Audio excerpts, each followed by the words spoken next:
Hello and welcome to Mile High Reefers. I'm Scott Anderson, and a lot's changed in my tank, so I thought I'd make a quick update video just so everybody knows where my tank's at. So one of the cooler things that's happened is the Cowfish is now in the tank, and he's doing extremely well. He's eating well.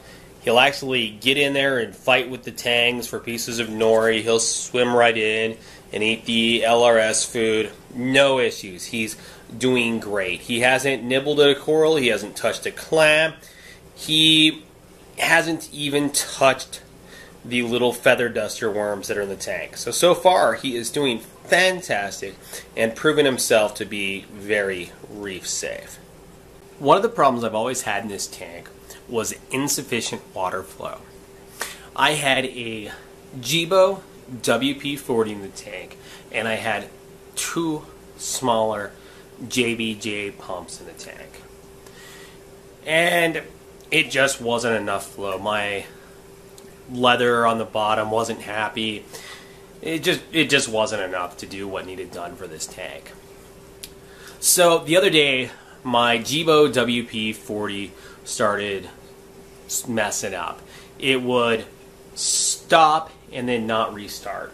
I ran the pump in a vinegar solution for about 6 hours and it seemed to work, but then like a day later it started doing the same thing. So at that point I decided it was time to upgrade my pumps. So I ordered the Jibo RW20s. I ordered 2 of them and I've got them on the tank. I plan on doing a full tank review on these pumps in the future. But just as a quick thing, 2 Jibo RW20s are way more than my 210-gallon mixed reef tank can handle. This pump just puts out so much water flow. It is unbelievable. My pagoda continues to recede, and I'm pretty sure I'm going to lose this coral. But I'm not giving up on it. I decided to move it. I decided to move it to highlight high water flow to hopefully make it happy. Unfortunately, that came with some very severe unforeseen consequences. My original plan was just to swap the pagoda with the metallic green hammer. The metallic green hammer was up on top of the tank near where the pagoda is now, and it just wasn't doing well up there. Its polyps were pulled in. It just couldn't get happy with these new pumps. There was too much water flow there. It loved the light, but ever since I added the new Jibo pumps, it just couldn't handle the water flow. So I thought I'd swap them. Well, in the process, I destroyed this whole section of tank. When I was moving the pagoda and sticking it in the rock work, this whole top right section of aquascape collapsed. It was terrible. When I did the aquascaping on this section of tank, I was running out of rock. So I kind of made this flat structure which was kind of hollow on the inside. So I used lots of small pieces and kind of made this bridge-like flat effect up on top. And for months it's worked fine.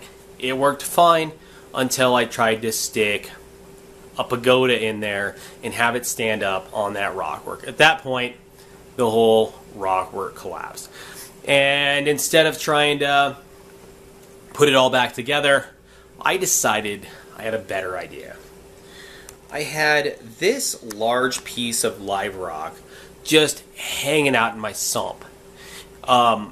If you remember, a little while back, I purchased the full livestock of a 30-gallon nano tank, and included was all the live rock, which I've used part of in this tank, but I had 3 more good-sized rocks hanging out in my sump. So I decided to bolster that area with one nice big piece of rock. So now it's stable. But what that meant was everything here had to come off and everything here had to change. So that's what I did. So trying to move 2 corals around ended up making me redo the whole top right section of my tank. So I actually think it looks really good. One of the big benefits I got was I was able to relocate this big Monty cap colony. This Monty is really cool, but where I had it before, it made it really hard to place corals around it. It shadowed everything, it blocked water flow, it was just a pain. So what I did was I put it kind of over in the corner. It seems like it fits more aesthetically there. And then I kind of laid it back. So it has more of a horizontal plane to it now than a vertical plane. Now, that is going to affect the coral health a little bit. If you look at the center section of it, it's this light pink. Well, that's the old shadowed area. And now it's getting highlight. So that whole coral is going to have to readapt to its new location. But over time, it will, and it'll be fine. But anyways, it was a huge ordeal. It turned out to be a couple hours worth of work, 20 tubes of glue or so, and a completely unforeseen re-aquastaping of the tank. So there we go. Just a quick overview. Show everybody the changes that have happened to the tank. I really think it looks much better now than it did. And it's just been really cool seeing the changes over time. Anyways, thank you for watching this episode of Mile High Reefers.